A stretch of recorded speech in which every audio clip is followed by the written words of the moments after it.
Good morning, Carl. Amid an outcry about Fed officials owning and trading individual securities, an in-depth look by CNBC at financial disclosures found 3 Fed officials who last year held assets of the same type the Fed itself was buying. Boston Fed President Eric Rosengren held between $151,000 and $800,000 worth of real estate investment trusts that owned mortgage-backed securities. He made 37 separate trades in 4 REITs during 2020. The Fed last year purchasing almost $700 billion in MBS.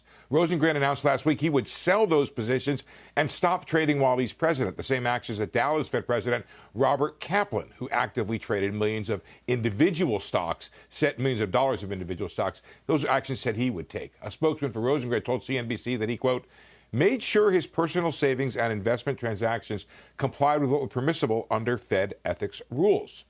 Fed Chair Jay Powell held between $1.25 and $2.5 million of municipal bonds. The bonds were purchased as early as 2015 and no later than 2019. They were just a small part of his overall portfolio. They were held, however, while the Fed last year bought $21 billion in munis, including one from the state of Illinois, from which Powell also held bonds.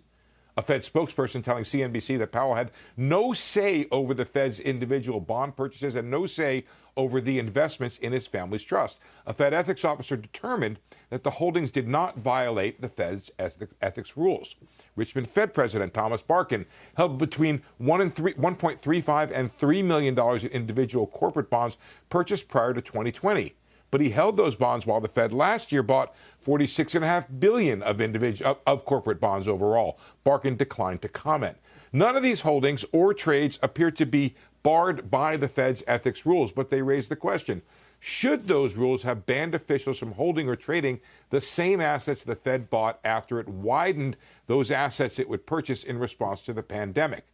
The Fed's code of ethics says, quote, officials should be careful to avoid any dealings or other conduct that might convey even an appearance of conflict between their personal interests, the interests of the system, and the public interest. Dennis Kelleher, CEO of the nonprofit Better Markets, telling CNBC that if such Fed actions are not against the rules, well, the rules need to change. Quote, to think that such trading is acceptable because it's supposedly allowed by the Fed's current policies only highlights that the Fed's policies are woefully deficient.